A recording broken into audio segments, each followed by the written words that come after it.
Assalamualaikum warahmatullahi wabarakatuh. Salam sejahtera bagi kita semua. Semoga pada pertemuan kali ini kalian tetap sehat dan tetap semangat untuk menjalankan aktivitas pada kali ini. Selanjutnya, pada kesempatan kali ini kita akan membahas tentang materi evolusi pada pertemuan kedua. Petunjuk adanya evolusi itu bisa dilihat dari adanya fosil. Fosil bisa dikatakan adalah sisa-sisa organisme masa lalu yang mengalami mineralisasi di dalam batuan. Melalui serangkaian penelitian fosil, dapat diketahui bahwa telah terjadi perubahan, perkembangan, atau suksesi organisme yang merupakan bukti langsung dari evolusi. Yang kedua ada perbandingan anatomi. Homologi adalah anggota tubuh organisme dengan struktur dasar yang sama, tetapi fungsinya bisa maupun berbeda. Contoh, alat gerak depan pada hewan vertebrata memiliki struktur yang sama. Nah, ini dia contohnya. Selanjutnya, analogi adalah anggota tubuh organisme yang berfungsi sama, tetapi strukturnya berbeda. Contoh, bulu pada rubah dan burung fatramigan yang hidup di kutub utara, yang berfungsi sebagai kamuflase terhadap predator atau pemangsa. Selanjutnya, perbandingan embriologi. Perbandingan embriologi dapat dilihat dari ontogeni, yaitu perkembangan makhluk hidup dari zigot hingga dewasa. Nah, ini contohnya ada embrio ikan salamander, kura-kura, ayam, kelinci, serta manusia. Perbandingan fisiologi. Dari segi fisiologi dapat ditemukan adanya kesamaan pada beberapa jenis organisme yang berbeda. Perbandingan biokimia. Dari segi biokimia, beberapa makhluk hidup menunjukkan adanya kesamaan. Organ tubuh yang tersisa. Beberapa organisme memiliki sisa organ tubuh yang tersisa dan tidak berfungsi.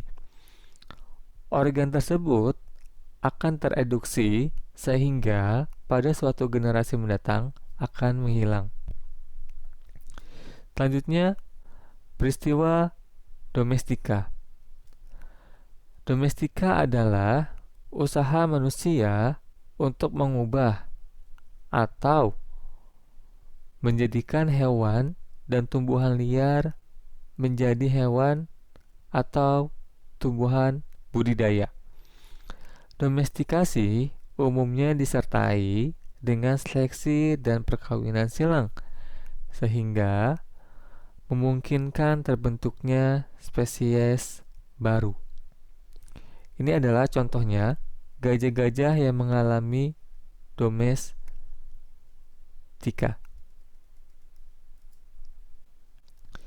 Selanjutnya, mekanisme evolusi. Yang pertama ada mutasi gen.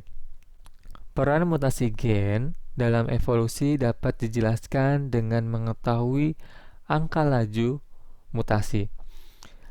Angka laju mutasi adalah angka yang menunjukkan jumlah gen yang bermutasi dari seluruh gamet yang dihasilkan oleh individu dalam satu spesies. Berdasarkan penelitian, angka laju mutasi rata-rata berkisaran 1:100.000. Artinya, dalam 100.000 gamet yang dihasilkan oleh individu, terdapat satu gen yang bermutasi. angka laju mutasi yang kecil berpengaruh terhadap evolusi karena terdapat ribuan gen dalam setiap gamet yang dihasilkan. Setiap individu menghasilkan ribuan hingga jutaan gamet dalam satu generasi. Jumlah individu dalam setiap generasi sangat amat banyak. Jumlah generasi selama satu spesies ada sangat banyak. Yang kedua, ada hukum Henry Weinberg. Godfrey Harlan Hardy dan Wilhelm Weinberg 1908 mengemukakan hukum Henry Weinberg yang menyatakan bahwa frekuensi alel dan frekuensi genotipe dalam suatu populasi dari generasi ke generasi berikutnya akan selalu tetap, artinya konsisten pada kondisi tertentu, yaitu yang pertama, populasi besar tidak terbatas. Yang kedua, populasi tertutup. Yang ketiga, tidak terjadi mutasi. Yang keempat, tidak terjadi seleksi. Yang kelima, perkawinan terjadi secara acak. 6. Meiosis dalam gematogenesis normal. Yang ketujuh, setiap individu memiliki viabilitas dan fertilitas yang sama. Berikut adalah rumusan yang terkait dengan teori tersebut, yang dimana P kuadrat ditambah 2 PQ ditambah Q kuadrat sama dengan 1.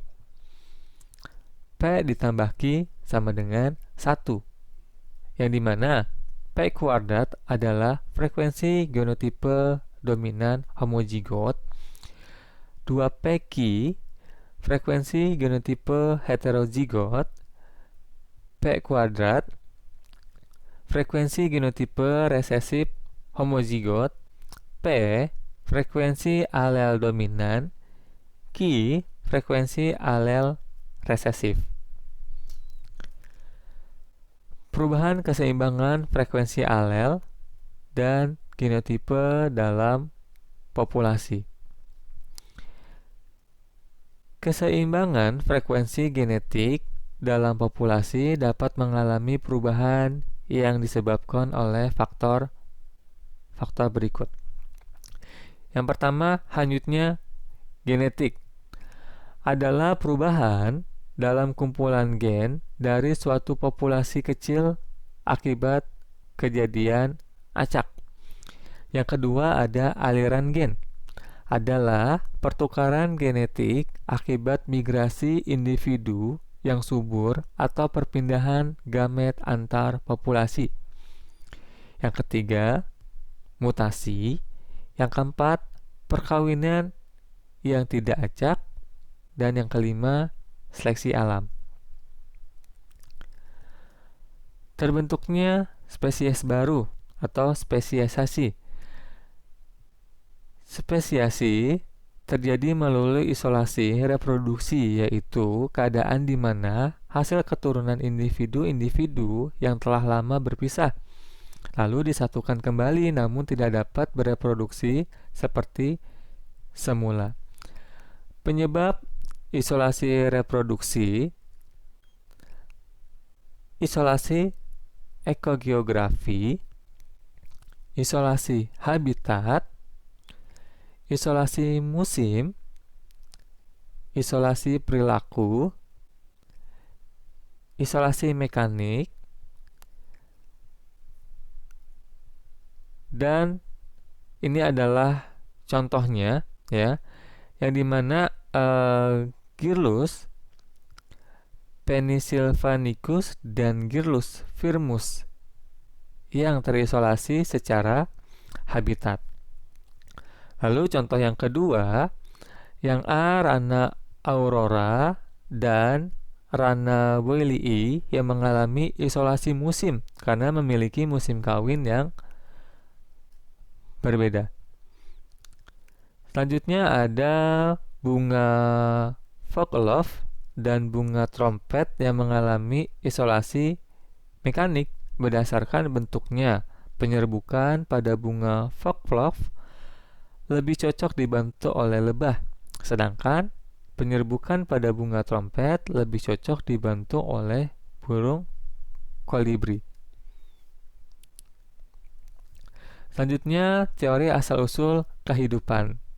Yang pertama ada teori abiogenesis. Pertama kali ditemukan oleh Aristoteles. Disebut juga dengan teori generation spontanea, yang menyatakan bahwa makhluk hidup berasal dari benda mati. Lalu teori ini didukung oleh yang namanya John Needham. Lalu diperkuat penemuannya oleh Anthony van Leeuwenhoek. Selanjutnya ada teori abiogenesis. Membandingkan belatung yang tumbuh dari daging dalam toples tertutup dan tidak tertutup. Selanjutnya yang kedua ada percobaan Lazzaro Spallanzani. Membandingkan keberadaan mikroorganisme dalam air kaldu yang tertutup dan tidak tertutup. Yang ketiga, percobaan Louis Pasteur. Menyempurnakan percobaan Spallanzani namun dengan menggunakan labu seperti leher angsa. Nah, ini dia contohnya. Selanjutnya, teori kreasi khas kosmozoan dan katalisma. Teori kreasi khas penciptaan khusus menyatakan bahwa kehidupan diciptakan oleh zat supranatural atau hal gaib. Yang kedua, teori kosmozoan dipelopori oleh Arrhenius menyatakan bahwa kehidupan di bumi itu berasal dari protoplasma yang membentuk spora kehidupan. Lalu ada teori katalisma dipelopori oleh George Cuvier menyatakan bahwa spesies-spesies diciptakan dalam periode berbeda-beda. Yang keempat, teori evolusi biokimia. Teori evolusi biokimia menurut Alexander Ivanovich menyatakan dalam atmosfer terdapat banyak senyawa yang berbentuk uap. Energi dari petir membentuk senyawa organik sederhana tanpa adanya oksigen. Terbawa air, hujan, ke lautan, dan bersintesis membentuk yang namanya makromolekul dan mikromolekul. Senyawa-senyawa organik ini mengalami evolusi biologi sehingga terbentuk organisme yang kompleks. Lalu teori evolusi biokimia menurut Harlow menyatakan bahwa dalam atmosfer terdapat zat-zat organik berupa gas. Energi sinar kosmis dan halilintar membuat zat-zat tersebut bereaksi menjadi zat organik dan organisme. Selanjutnya ada percobaan Stanley Miller, membuat model percobaan untuk membuktikan teori Harlow. Percobaan tersebut menunjukkan gas metana, amonia, dan hidrogen yang bereaksi dengan bantuan energi listrik, menghasilkan asam amino, asam hidroksi, HCN, dan urea. Asam amino merupakan komponen kehidupan. Nah, ini dia contoh dari percobaan Stanley Miller. Sekian pembahasan pada kali ini.